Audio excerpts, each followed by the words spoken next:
personal views and opinions expressed by our podcast guests are their own and are not legal advice or official statements by their organizations.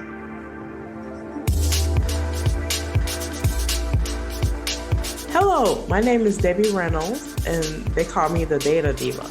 This is the Data Diva Talks Privacy podcast, where we discuss data privacy issues with industry leaders around the world with information that businesses need to know now. I have a special guest on the show, Noble Ackerson. He is the president of Cyber XR, and I'm happy to have him on the show.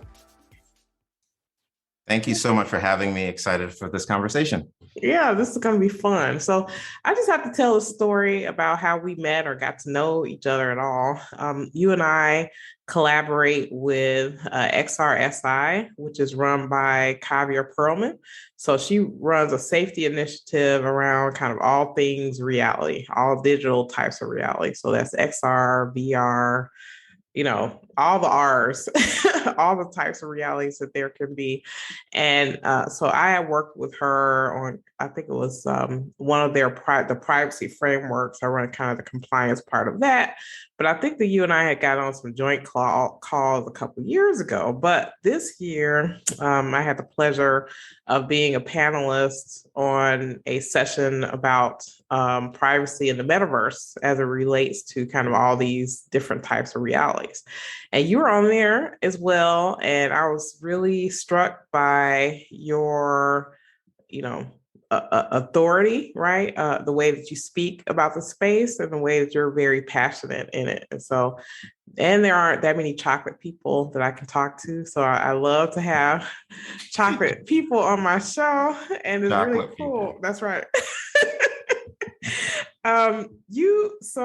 You're fascinating. So you're a tech wizard. I would love to kind of have you talk about kind of your journey in technology and XR, what you do, and then your interest in privacy. I would love to hear you talk about that. Yeah, I am an anomaly. One, being chocolate in the space, as you put it, and then two, a bit of an enigma because I come from both a design and a technical background, which is perfect because I'm a product manager. Entrepreneurship, a recovering startup founder as well. So a little bit of the business sort of sense. But I started my career as a confidential assistant to technology policy for Senator Mark Warner. This is when he was running for governor and when he was in office for the Commonwealth of Virginia. And it's funny because my life has gone full circle when we start talking about extended reality, because where I live is at the intersection of, how to be good stewards of users' data. So I talk a lot about data privacy in talks and blog posts, papers, conversations with you, like podcasts and the like. I'm, right there when it comes to, policy and policy making around the impacts of data use in practical applications that we depend on today, and looking a little forward-looking into how data is used, is planned on being used in the future. So that's the end users focus, the policymakers focus, and then the creators, right? So I'm just sort of roping in device manufacturers and studios or independent creators of experiences like for XR or generally for AI, which is actually my full-time job. So that's where I sort of sit right in the middle. And it's perfect to be a product manager because I kind of talk to those different stakeholders at all times. The second part of that question was like, how did I get into this? So as someone working in digital software, data is a bedrock of what I do day to day, right? And back in 2011, I was working for a different company. I had, through a consulting firm. It was actually co-founded by me and a good friend. And we're doing just consulting services. But I really, really wanted to work on a product in sort of the emergent space. And I sort of got a hold of the Nike Fuel Band, I think it was called. And, it's got an accelerometer in it and it could step counter.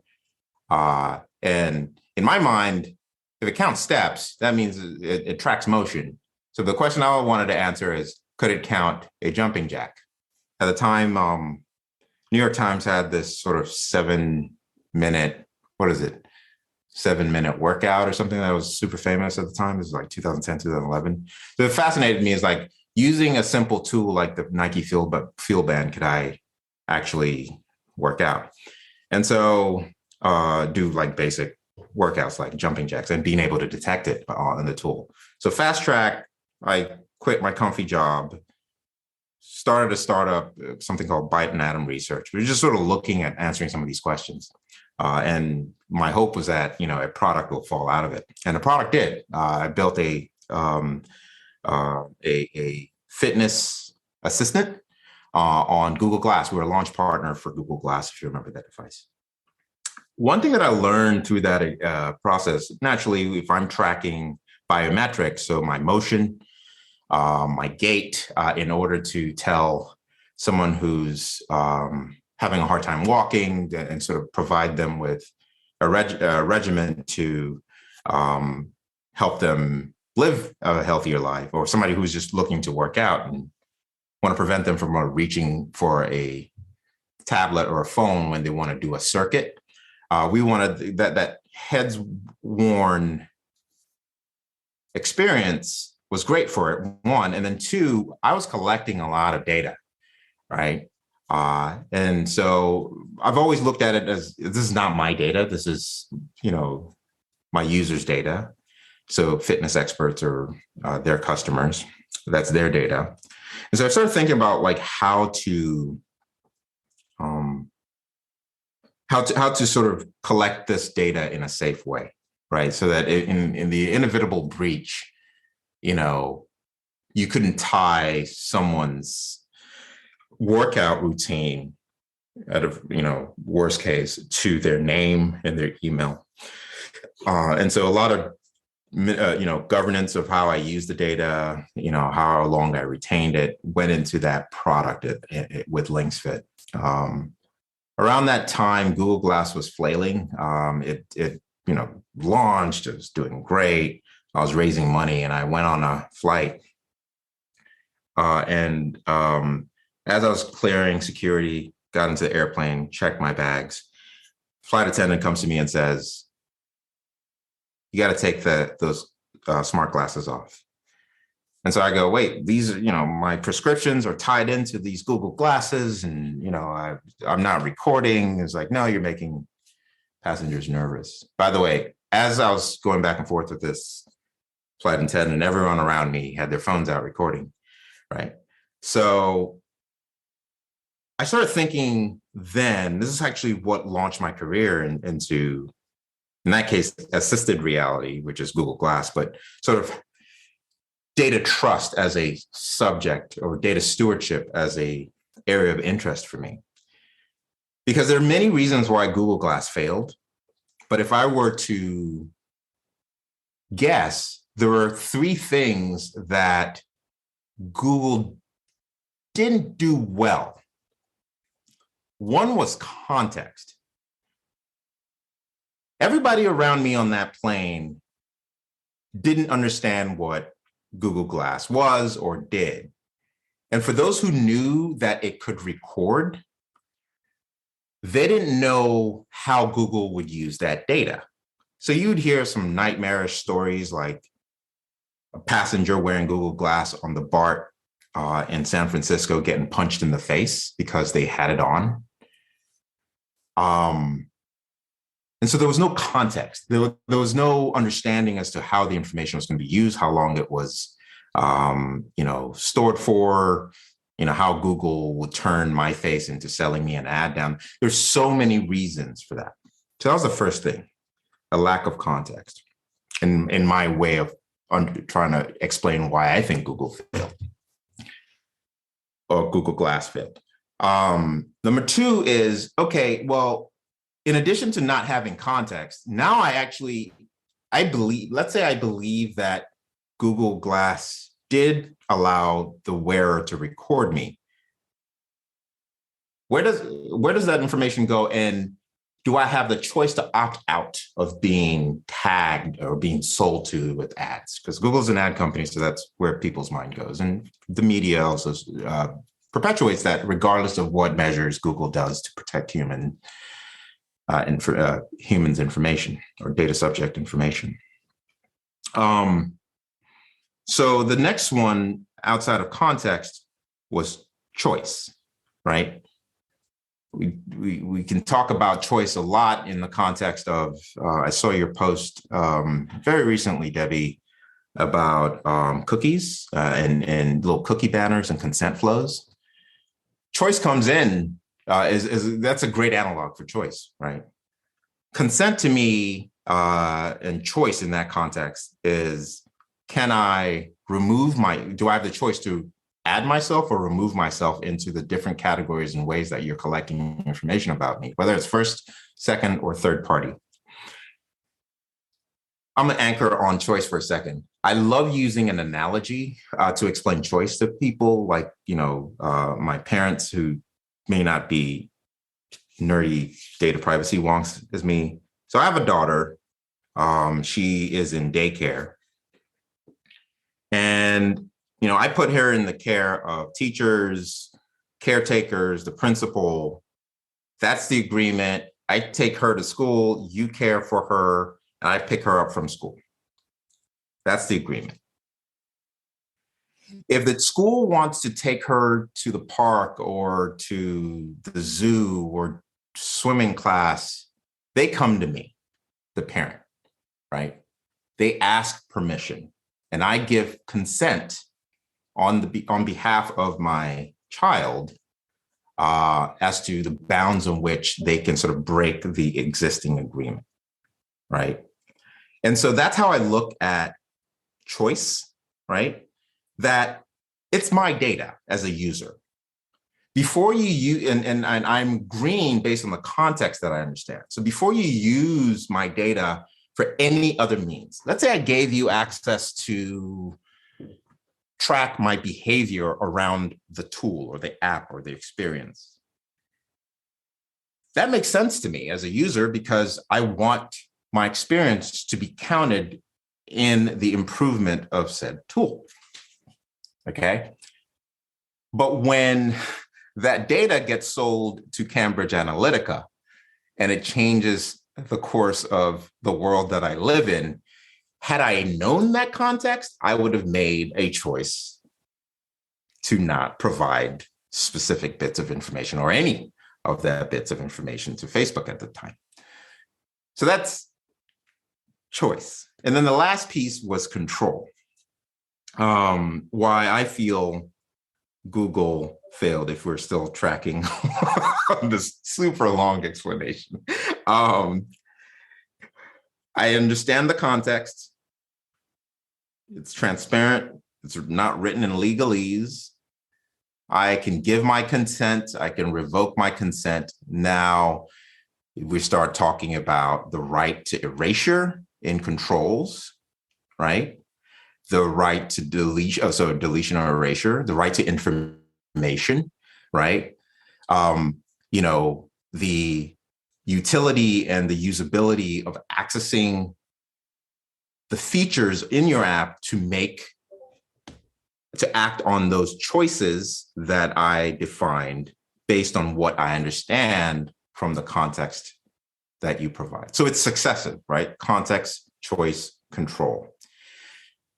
Where companies like Google and Facebook and startup founder starting a very great, creating value for a user, where companies fail, whether it be the Experian breach, is that they're eroding trust because there's no context, There's no information. When was the last time? Like, I could ask you, Debbie, like, do you know and trust what your data is used for at your local bank? Like, you don't know. There's not enough context. And there's a justifiable reason for that in some cases.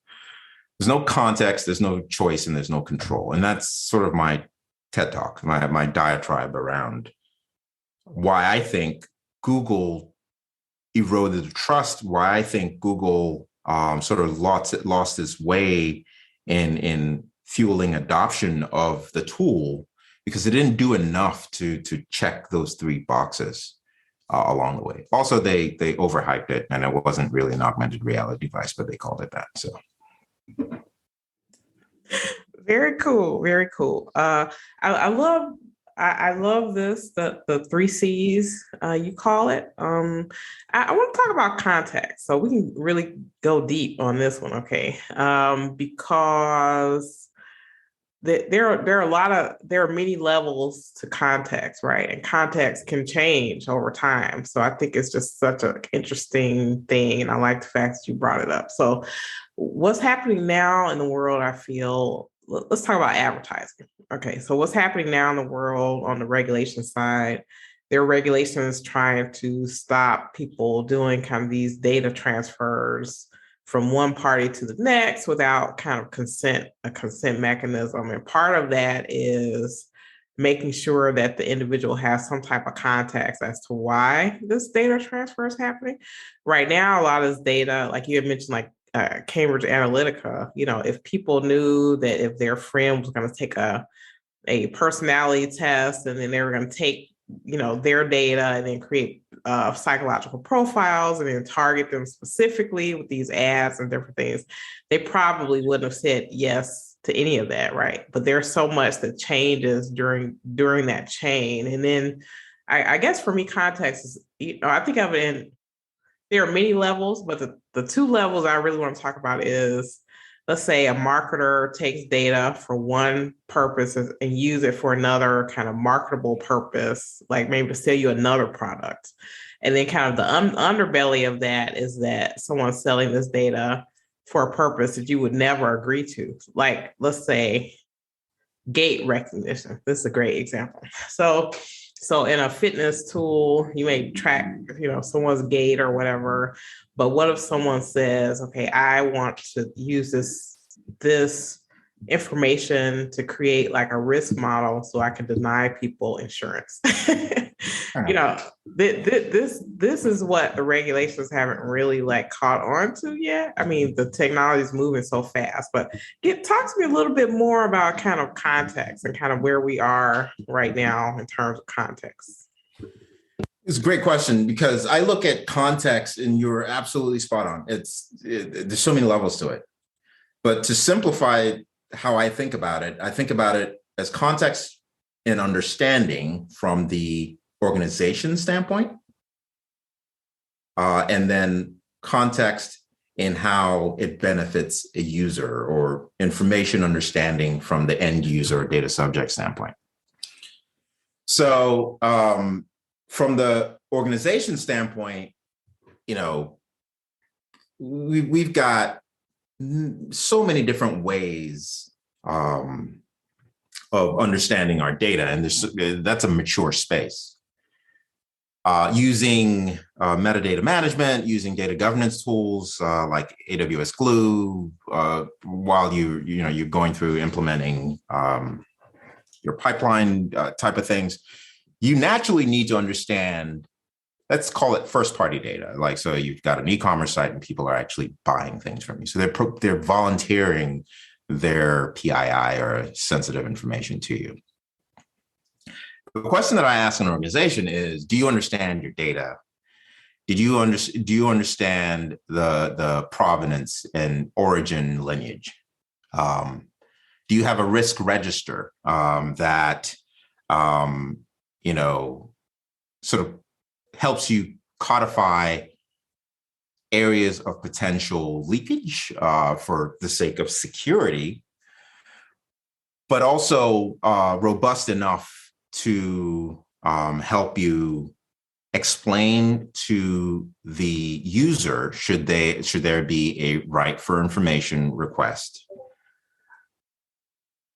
for example, I donated to your political campaign in 2006. What information do you have on me? That is a tough question to answer, especially if not in addition to, because when you dig into it through the lineage of user A, that person may have come to an event, attended a webinar. And if you're a robust enough organization, there's so many vectors of input. So when I enact my agency on wanting to erase my data, right to erasure, what data are you erasing, right?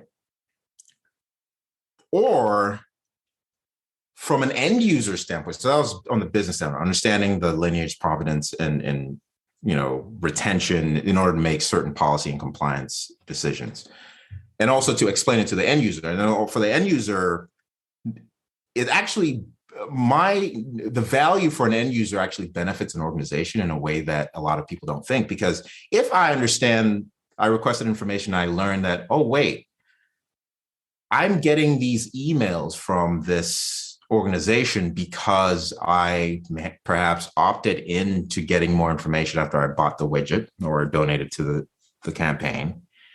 I also learned from the context that was shared based on the understanding from the organization as to who I am,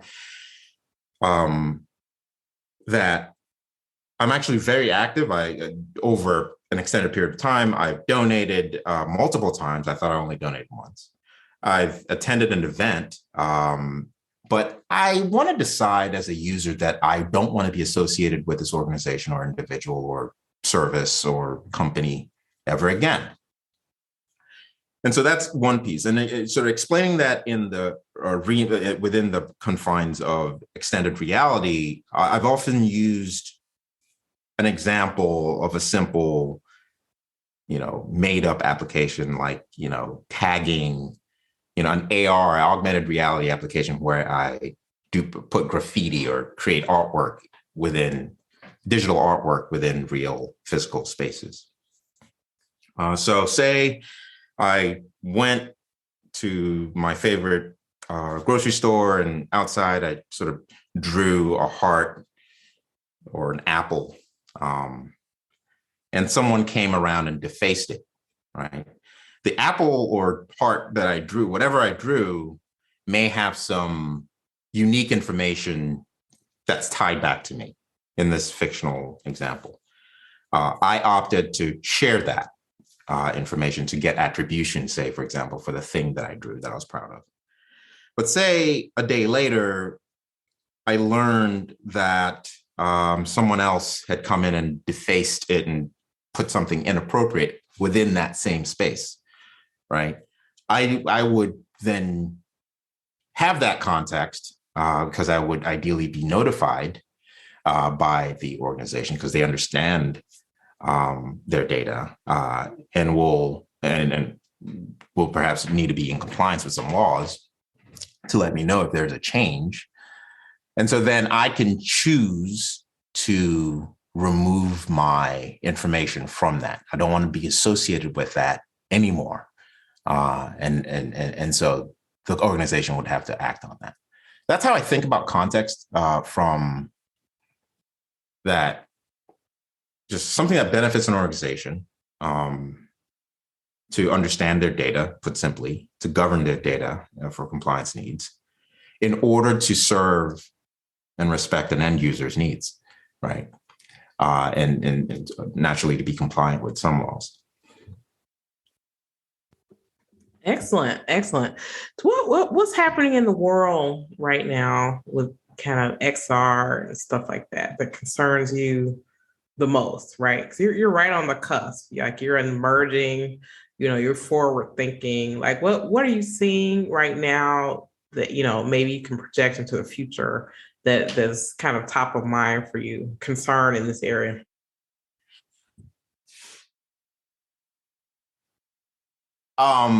That I'm going to say a jokey answer, and I'm going to say a serious answer. I just want to preface it that way. That Facebook Meta took the name Metaverse or Meta And now everyone is associating their future vision or assumed vision to a company versus, a set of various experiences. That's actually not the serious answer. The serious answer is more data stewardship and practices that current applications have. Problems that we have with current applications like, data governance, like dark patterns. If I were to quote Harry Brignall, who came up with that moniker. So taking dark patterns as one example of a major concern when it comes to XR. We know that companies are going to want to, maximize the value of whatever solution they're having. They're going to want to collect as much information in order to reach that goal or achieve that goal. And so as part of that, currently, there's a lot of coercive tactics to get you to not read, not get the right context in order for you to not act on your agency to choose and control the data that they may have, because that goes against what they might think is value creation. So the dark patterns example sort of is a broader topic around data trust. And I think data trust, whether it's talking about trust of users and the organizations that they care about, or just users and the data that they shed to these organizations, I think is massive. Why? Because in addition to what we collect today, standard fare, name, what we define as PII sensitive information or even personal health information, as we know, with VR, that expands a bit. You get a little bit more deeper insights into a user's day-to-day. So let's break down the headset, for example. The headset has optics in order to give you pass-through. I'm looking at the Oculus 2, for example. It gives you, grayscale, but an AI, a convolutional neural network, does not need color in order to discern information from its environment, in order to give you occlusion or any of the experiences that we need for occlusion, light understanding, estimation, that kind of stuff. That data, if it falls in the wrong hands, or that data, if acquired through the use of dark patterns, generally an organization makes it very difficult for me to understand how that data is used. It makes it difficult for me to, give consent to the types of data that is going to be used. That is sort of a darker path because of the wealth of information that a VR or an AR experience will be able to provide. Not only is it, inside out optical understanding of the space to give me an experience, but it's more biometric information. We talked about, how you're walking, your gait. We talked about your IPD, your interpupillary distance. We talked about, your motion, head motion.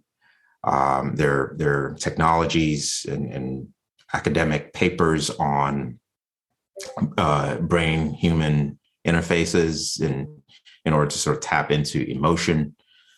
Did I squint my eyes through the inward cameras in a device, which is actually built for several things, but including foveated rendering so that I can actually optimize the performance of my experience. But now I can actually sense if a person is scared or enjoying that based on how my eye is.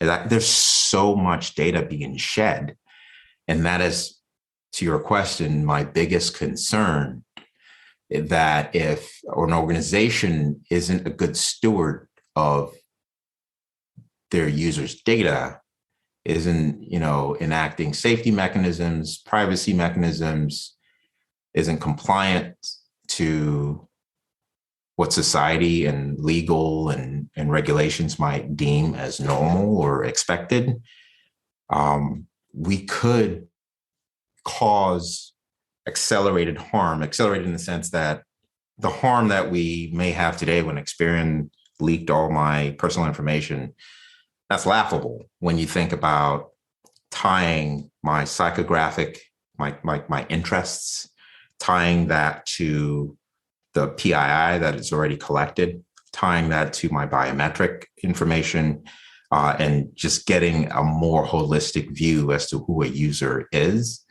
And in the hands of a bad actor or an immoral organization, that's bad news bears for anyone. And it ultimately erodes trust because it takes a few of those examples in this emergent space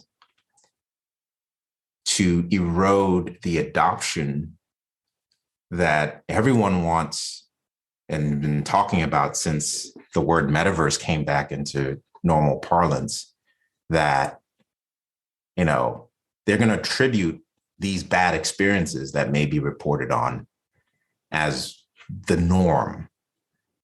And that is a lack of trust. And I've used the word trust a lot, data trust a lot. The way I define it is that 3 C's, the transparency that you get, the value that the organization is delivering, and the resulting acceptance by a user of any consequences that may happen. So Apple, for me personally, embodies my level of trust with Apple. They talk a big game, they have slip-ups, but they're transparent in how they use my data, and they fight for me in public, I presume, or at least I think. They deliver good value for me. By the way, I'm an Android phone user, but all my devices are Apple for the most part.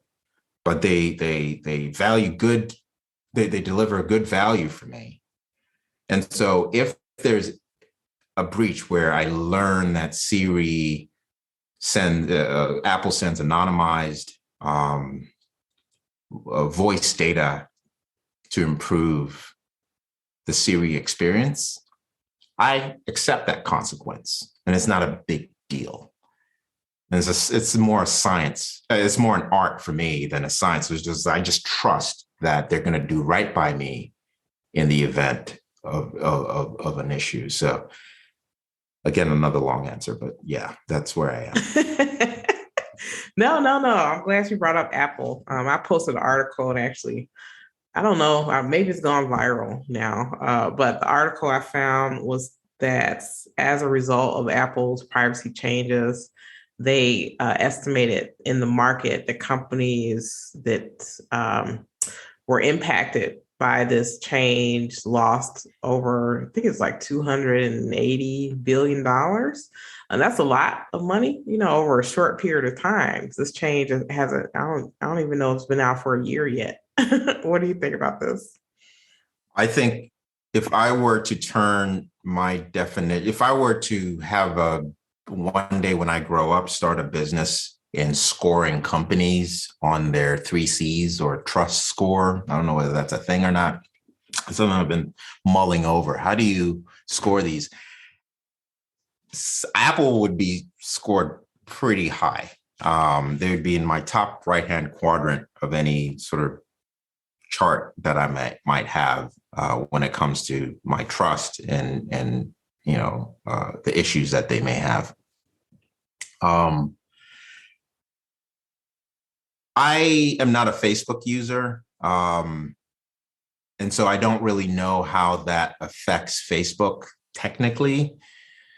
I'm also not an iPhone or iOS user, as I mentioned, so I don't know what they've done to address the issue in the article that you shared.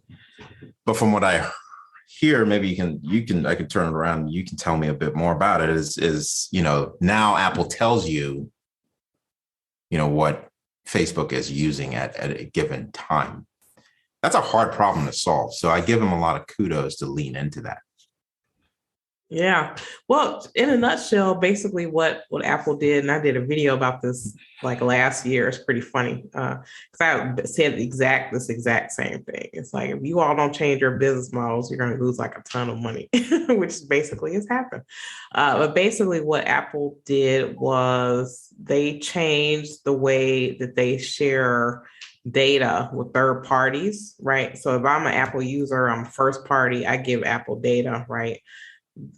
What they did was they changed the way the data is shared with third parties. So basically, they made that data sharing opt in instead of opt out, right? So instead of just sharing it with third parties and then making me opt out, they basically opted everyone out and we have to opt in now. So a lot of that data that advertisers or marketers could get just by virtue of the fact, let's say if I downloaded, for example, if I downloaded an app on iPhone or something, in the past, not only with the iPhone, they know my device ID and stuff like that, but they would know all the amount of money that I've spent on other apps on the phone, a lot of information, right, about the people. And then Apple, in terms of marketing, people with an Apple device, they estimate is worth like 10 people with Androids, right? Because they spend a lot more money. So getting a Apple device user and getting information about kind of what they like or what they spend was like just kind of like a gravy train. So the gravy train has been cut off now. And they said as a result of this app transparency change that they made, that only 5% of people, 5 to 6% of people opted in. So I mean, I think that's like a huge message, even though obviously it's easier to have a tool that opts you out of stuff and then makes you opt in, right? Because on privacy, because that means, if people really, really want the stuff, they're going to agree. But the problem is, this goes back to your trust thing, companies that were using this data, first of all, a lot of individuals didn't know who these people were, right? So you can't even trust a company that you don't know to begin with. But then, the companies, even that they did know, they don't trust them. So they're not sharing this data. So this is a huge problem. And I think it's showing up on people's balance sheets in red now. Good. Sorry to take such a positive spin. I know there are individuals behind these that come into work every day not looking to do harm to anyone. But, there's like I said in the very beginning, there are different definitions of data privacy. This is more aligned with I think it was Tim Berners-Lee that's starting a sort of looking at a digital locker or a way for me to control the data that I want to shed.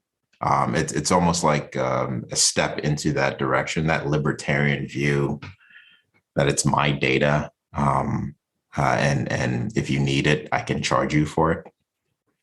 It's not at that point yet, but I love the idea. I love the concept. I do think that third party data is slowly fading away. And so marketing professionals need to evolve and understand new ways. Because if the cookie and those brokerages and the underbelly, as you put it, exchanges that sort of peddle in my psychographic data through third-party data. Once cookies go away, I know Google introduced Flock last year as a proposal that bombed. And then they introduced forget what they call it. I think it's called topics or something. And so I would love to see that proposal gain some traction at that, and some partners sort of scrutinize it and adopt something like that, because it takes this sort of opaque nature of cookies and puts what is being tracked in plain and simple English with my, around my psychographic data. And it's only retained for, I think it was like 3 weeks or something. So if it's my, I think that, I can't remember, it was like travel, fitness, and some other categories, that is within Chrome. Google Chrome is the first browser that this would launch in. I can go in and then understand what data is being collected, right? Context, and then enact my choices based on, nope, I do not want you to track anything health related. So X on that. Theoretically, what I've understood with the proposal sort of aligns with what I think Apple is doing. It's unfortunate that billions of dollars are lost in the market, but if that comes at the cost of providing a safer experience for individuals, then adapt is what I say. Do that. Right, exactly. I'm like, enjoy the fact that you had a gravy train for all this time and move on. Like the world is changing now. So one thing I would love for you to talk about a bit, and I've seen like your TED talk, you had done one in Tyson's, it was really cool. But one thing that you do that I think is very important, and I think it'll be very important as we embark upon using more advanced things like AI or XR and stuff, and that's the explainability of sort of AI and AI systems. So talk to me a little bit about the importance of explainability and how you kind of approach that in your work. Wow. Where do I start? The explainability is sort of a subset of responsible use of AI. What I like to believe is what some people call responsible AI, or the responsible use of AI. There are other parts of responsible AI, such as data privacy, security, and of course, explainability is a key one. And the point of explainability is to shine some light on the black box nature. I hate that term, but the black box nature of machine learning predictions, or deep learning, AI predictions, we'll call it. Far too often when an AI makes a prediction, a data scientist or an ML engineer might be able to understand the F1 score, the performance. They know success rate of the data model from a perspective of its confusion, the confusion matrix, which is basically, what false positives do I have in this data? Or even things like, whether the data is balanced or unbalanced in order to solve a specific need. So explainability, I actually couple nicely on the organization side to the context in that 3 C's. So sorry for just weaving that thread right back. No, perfect. It's important to tie that back in. So it's all, explainability is part of the practice. Let me just sort of sum up what I've just said.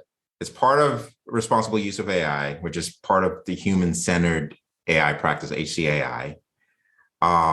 It is I talked about one key stakeholder that benefits from it, which is the data engineer. Other beneficiaries of explainable AI when you are able to explain why a prediction made a inference or prediction is for consumers, right? Because it increases trust. Again, bring that back in. It prevents harm. It prevents unfairness, talking about bias and transparency.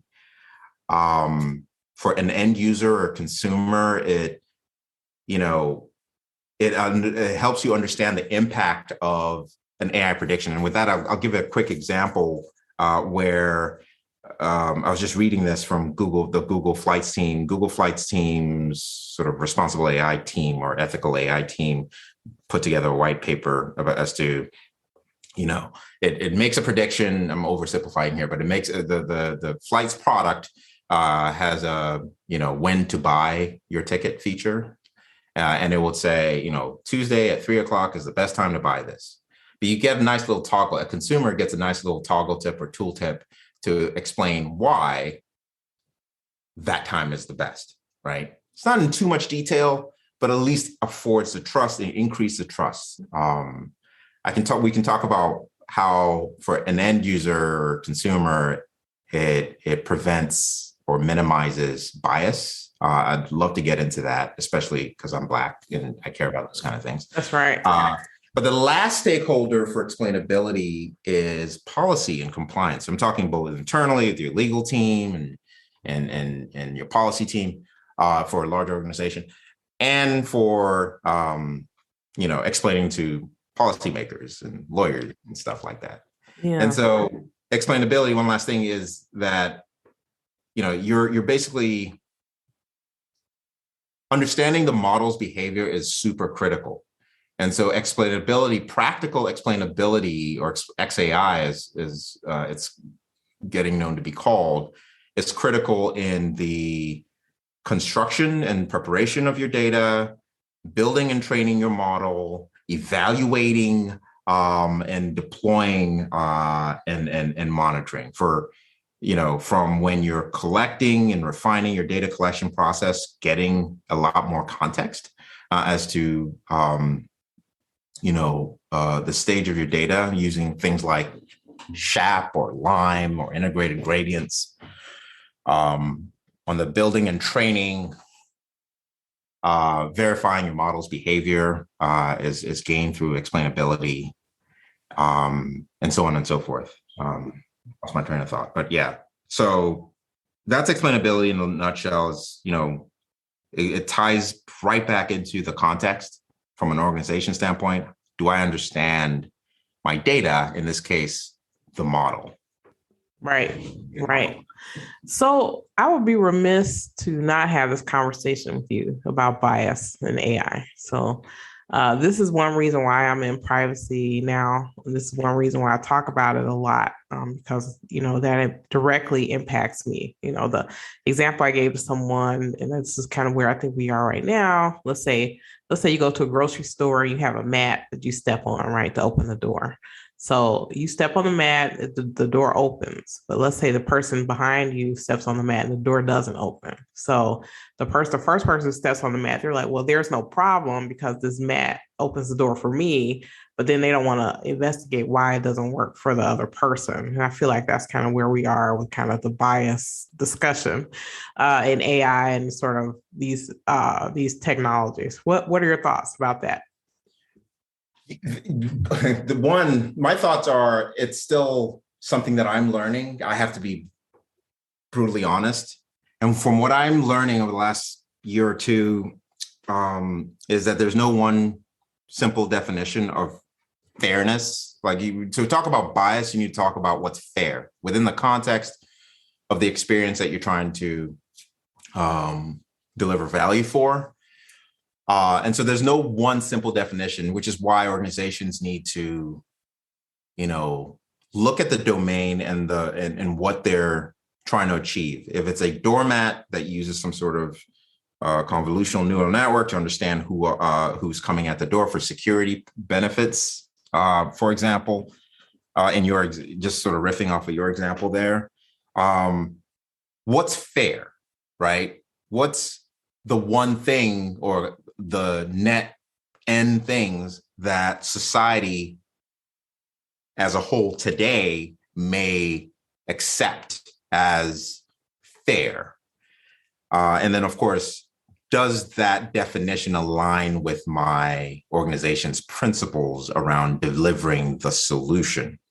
So fairness is very, very hard in a tangled web to define. But for the door example, assuming there's some sort of camera and the benefit of security, discriminating against who gets in based on what they wear may be one of your definitions of fairness. What they look like, the color of their skin.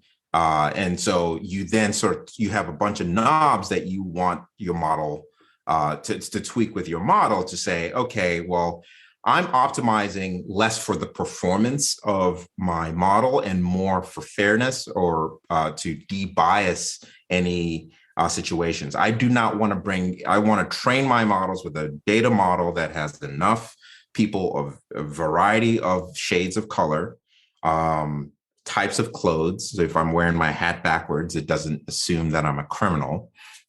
Got my hoodie on and a mask, and it might just be because there might be a pandemic and it's cold. But that historically was never thought of. So you can't talk about bias without talking about fairness. And fairness is very hard to define and domain specific and situation specific. So then we get into bias, right? There are tons of there's behavioral bias. There's tons of different types of bias. And they actually, in my opinionated view, there is good bias. The knobs that I tweaked earlier to optimize for fairness versus performance, because you tweak once like a squeeze toy. Once you squeeze one, the other sort of takes a hit. It's actually how I've seen it work. It's very tough, and so I've been doing this full time for in my full-time job, and we're trying to sort of bring some of these practices and bake these in by design with every model that we build. And so, I'd love to unpack that if we have time. Yeah, that'd be great. That'd be great. So if it were the world according to Noble, and we did everything that you said, what would be your wish for privacy anywhere in the world, whether it be technology, regulation, human stuff? What are your thoughts? I'll take this super quickly from the policymaker standpoint, that they don't over-regulate before the technology is ready. I know it's currently in the US, we do not have a data privacy federal law. Every state, it's like the Wild West, and every state is sort of taking a different pass at it, or several states are. Virginia, where I'm from, for example, passed one in the last administration. I would hope that policymakers sort of work closer with device manufacturers and content creators, and publishers, and everyone in between, and listen to some of these issues. Also work with the end user, policymakers, have these listening sessions or whatever with end users, or just look at data to understand the impact. So qualitative and quantitative. So that's the policymakers. On the device manufacturer side, an ideal world would be one where software development kits, SDKs or APIs, and interfaces and interactions with the device is open in a way that is also governed. So open yet governed. And what I mean by that is, increase innovation by, not creating fiefdoms, and proprietary hardware in a way that, innovators who want to do right by users would have to wait until, a feature becomes available publicly. So just a responsible way to open up some of these hardware devices, both augmented and virtual. For the creators, a lot of the experiences that end users, want to take benefit from. No pressure to them, but that's, if I'm in alt space, it's the content creator space, right? No pun intended. So essentially, there's a lot of pressure on creators and studios and experienced developers, whether it be for e-commerce, education, healthcare, or entertainment, to practice those 3 C's. Be transparent in the types of data and provide enough context. Provide the choices for users to actually opt in and opt out as they wish. Give the controls of the user's data based on 1 and 2, and as a result, you start if you have to practice data minimization or move your algorithms to a different method of AI, like federated learning or edge-based learning as a benefit, that will inspire new avenues for you to make money. It is a positive sum because end users feel safer and give you their data and you provide them with the controls on that. And you essentially learn new ways to provide better experiences. And I'm thinking about I've been talking a lot about progressive disclosure in games. If I'm playing like Candy Crush or whatever it's called, I don't play Candy Crush, but as an example, you get nudges along the way, and the only collecting or giving information in the case of gaming, when the user needs it progressively. I think there is a space for a AR or VR, an extended reality experience, where when I look down, all right, my gaze is, not focused on a thing. I have a security virtual orb or assistant that tells me in context to what I'm doing, where I am, what data could be collected. And I can interact with that personal agent of sorts that is my personal guardian, I guess we'll call it. I'm just making this up on the fly for you. That will allow me to act on any choices that I have to add. That I feel like acting on in context with what I'm about to do, and understand the context or the detracting features that I may not be able to experience if I do not give my name. Oh, wow. That's a tour de force answer. I was making it up as I was going on. Very good. Very good. Well, this is amazing. Thank you so much for being able to be on the show. This is fascinating. I love what you're doing. You're definitely on that leading edge. And I like to hear kind of smart people talk through this, having practical experience, but then also understanding how to communicate that to people at all levels. That's great. Thank you. I hopefully, if it makes sense, once this podcast goes out, I've done my job, because I tend to like to break down complex subjects in a way that I understand in order to explain it to somebody. So I am honored, and I thank you so much, Debbie, Data Diva, for creating the space for me to talk to you and your audience. And hopefully, who knows what happens in the future, and maybe I can come back and talk about it. I'm just inviting myself, by the way. Oh. We'll find ways we can collaborate together. That'd be great. Thank you so much. Thank you.